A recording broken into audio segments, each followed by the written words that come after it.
Welcome to World Largest Extremes, where we dive into the monumental forces that operate at the very peak of human capability.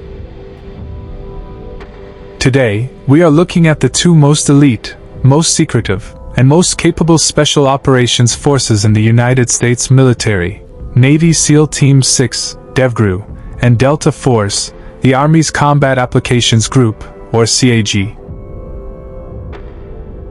They are known as Tier 1, the best of the best. Both groups execute the most extreme missions the nation demands: counter-terrorism, hostage rescue, and direct action against high-value targets. But they are not interchangeable. They have fundamentally different origins, cultures, and specialties. Understanding the difference between a SEAL and a Delta operator is understanding the extreme specialization required to master the ultimate battlefield. Join us as we break down the history, the training, and the distinct missions that separate these two legendary units. This is the Extreme Comparison: SEALs versus Delta Force. Part 1: The Extreme Origins and Culture. The most significant difference between these two groups lies in their DNA, their historical roots and service culture. The Navy SEALs are inherently maritime operators. Their foundation is in the naval special warfare community. Their primary training, BUD/S, is an extreme test of waterborne endurance, signaling an expertise in reconnaissance, diving, and littoral, coastal operations. The SEAL culture often emphasizes a commando mentality, operating in small teams, inserted by sea, air, or land, often focusing on high-risk direct action missions. Delta Force, conversely, is a child of the Army, specifically designed as a dedicated, full-spectrum, anti-terrorism and counter-terrorism unit. Delta was founded in the 1970s, heavily influenced by the UK's SAS, specifically to tackle the rising global tide of hijackings and hostage crises. Their culture is rooted in the Army's traditional focus on ground maneuver, urban combat, and strategic intelligence. They often operate with the precision and patience of a surgical team, less focused on the insertion method, and more on the mission objective at the center of the target. Part 2: The Extreme Training Pipeline.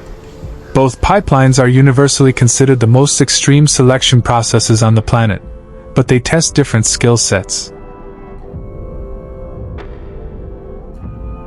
SEAL selection, BUD/S. The initial basic underwater demolition/SEAL, BUD/S, training is designed primarily to test mental and physical endurance in a maritime environment. The infamous Hell Week is less about tactical skill and more about weeding out those who lack the sheer will to endure extreme deprivation.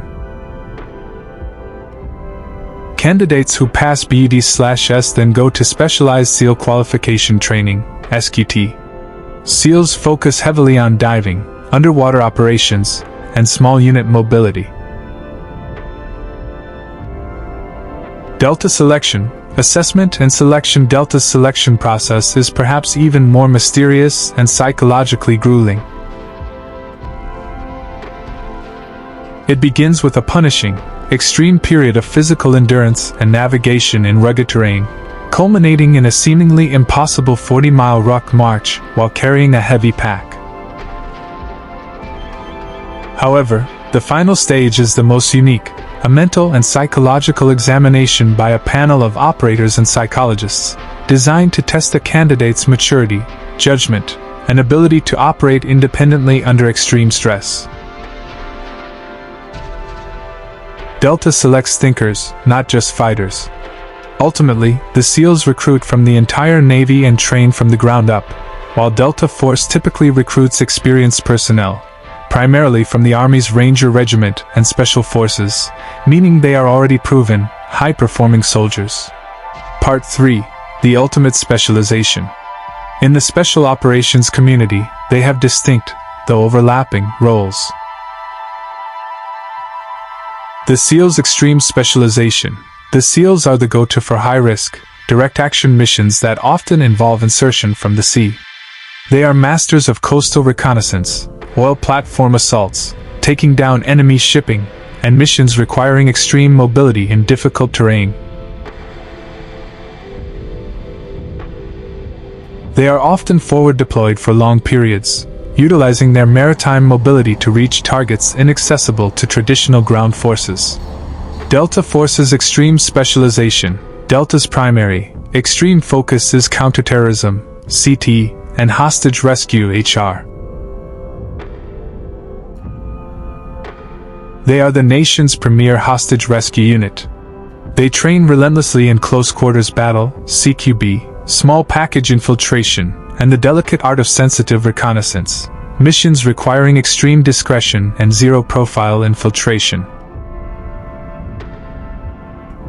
When a high-value, high-level target needs to be captured or eliminated in an urban, sensitive, or political environment, Delta Force is often the choice. Their difference in mission focus is often summed up this way: SEALs are built to destroy targets. Delta is built to solve problems. Part 4. The extreme overlap and interoperability. Despite their differences, it is vital to remember that both DEVGRU, SEAL Team 6, and Delta Force operate under the umbrella of the Joint Special Operations Command, or JSOC. JSOC is the extreme command structure that coordinates the most specialized units in the military. When the most complex, high-stakes, and joint service missions are launched, like the raid on Osama bin Laden, SEALs and Delta operators often work side by side, sharing resources, intelligence, and even tactical methods. They represent two different paths to the same end: mastery of lethal force. Their historical rivalry is intense, but their professional respect is absolute. They are the two extreme pillars holding up America's global shadow war capability. The ultimate takeaway is this: both units represent the extreme peak of human commitment, skill, and sacrifice, each providing a unique and indispensable layer to America's most elite military operations. The SEALs and Delta Force, two legendary forces with unique, extreme specializations. Which unit's mission profile do you find more essential in today's world? Let us know your thoughts in the comments below. If this extreme comparison educated you on the ultimate special operations forces, be sure to hit that like button, share this video, and subscribe to World's Largest Extremes for more groundbreaking analysis of power and capability. Until next time, stay extreme.